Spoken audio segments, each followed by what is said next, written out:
All right. From her to me, like go around. Yeah, just go around. Not yet. She can tell you yet. Go ahead. All right. Good afternoon. Good afternoon.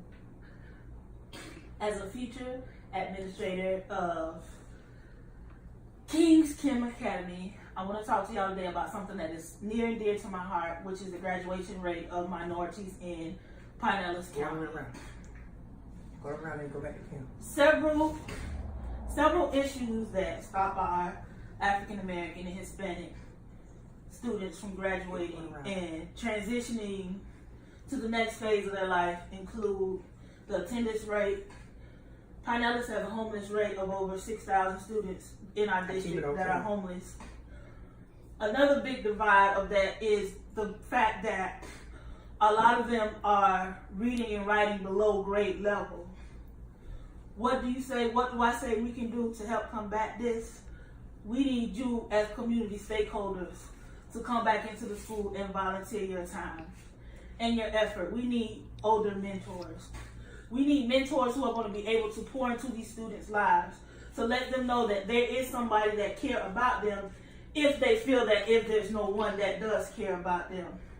What I also think needs to be put in place is a program that I benefited from many years ago, which is called Upward Bound. I went through Upward Bound at USF and HCC, which is a pre-collegiate program that is geared towards 10th through 12th grade students. They let you stay on campus and you take your classes for the following year so that you get a step ahead. We have to have a program in place that allows these students to also feel like they can go at their own pace. Right now, currently, the graduation rate for Hispanic and African American students in Pinellas County is less than 90%.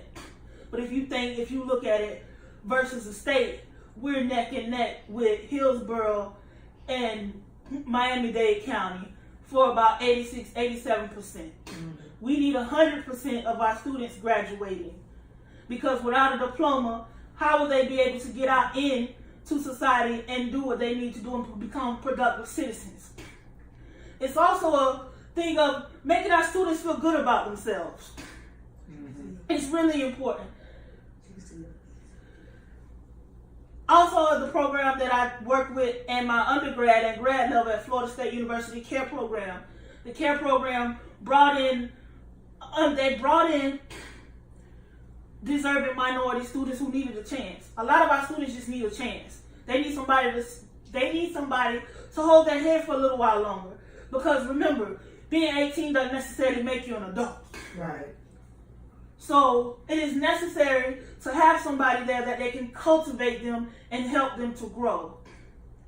So I am coming to you as a future administrator, as a future leader, to ask for a call to respond to action.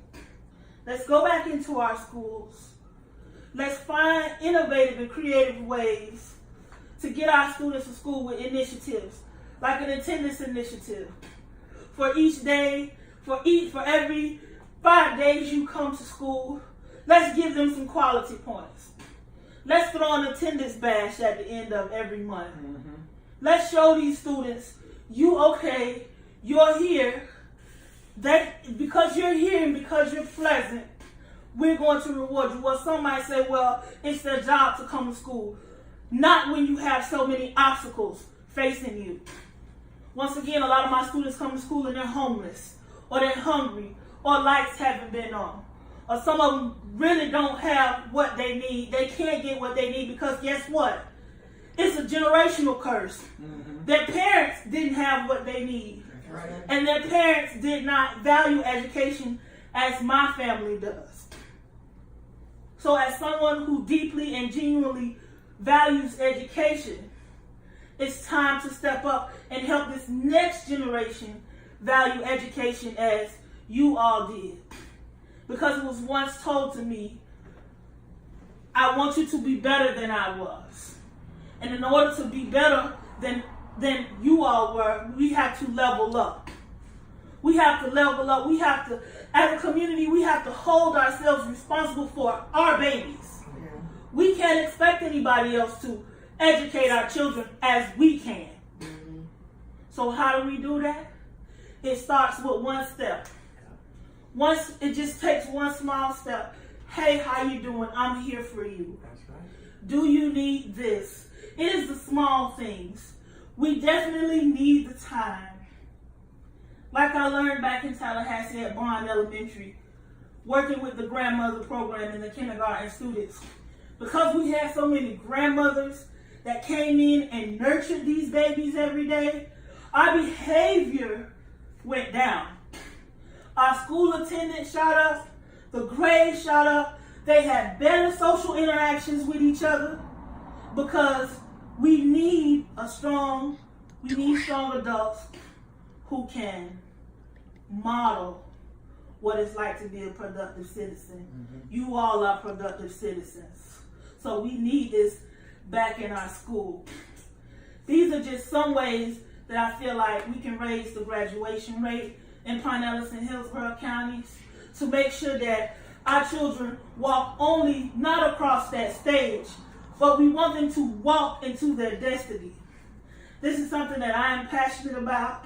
This is something that I want to take to the college level, but in order for me to take this to the college level, we have to get them in the K-12 system. We get them by mentorship. It only takes 10, 20 minutes a day or a week to stop by and say, hey, how are you? How's class going? What can I do to assist you? Because as a public school educator, and especially an ESC educator, we already have so many burdens on our plate. So it's hard to be a mentor to the students that we educate daily, even though some of us we are. But it's hard to reach everyone. Yeah. And so in order to reach everyone, we need your help. So, are there any questions for me? So, you said you need help from the parent, a grandparent. When will this all start, and how soon can this happen? Okay, so what has to happen for the grandparents and the retirees to become mentors? We have to first hold a volunteers training. We are holding a special volunteer training to everybody who signs up tonight. We're going to hold it on a Saturday. Breakfast will be served. We want to compensate you for your time or whatnot. You'll get to meet some of the students. You'll get to learn a little more about our Bridging the Gap program.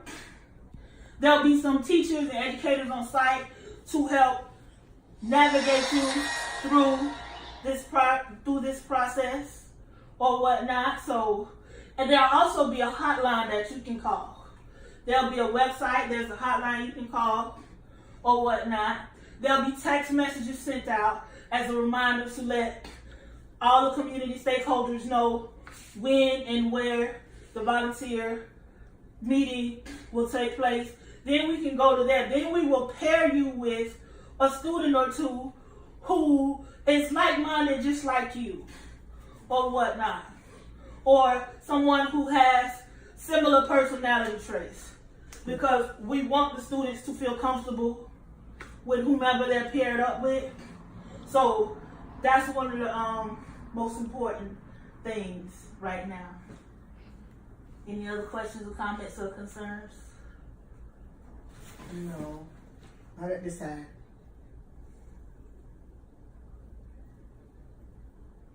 Thank you. Okay. Well, another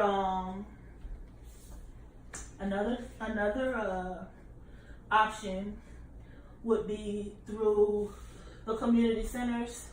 The parks in Pinellas County all have really nice rec centers that a lot of people come in and they tutor in or whatnot, and we're getting ready to get up to do our second annual college tour for our undeserving students. Because see, here's the thing, folks don't realize that There's so much geared towards those A and B students. But what about those C and D students who have that potential and it's not dragged out of them? That is my goal and that is my initiative as a future postdoctoral student, is to reach those students who are sometimes left behind. Yeah. I can think back to some of my classmates who had the potential, but they had nobody to push them. So now, all we need to do is give a push in the right direction. Thank y'all so much for your time, for listening to my presentation. I'm very passionate about the graduation rate because without that diploma, you can't move forward. And if you cannot move forward, then you will stay stagnant. Yeah. Thank you. All right.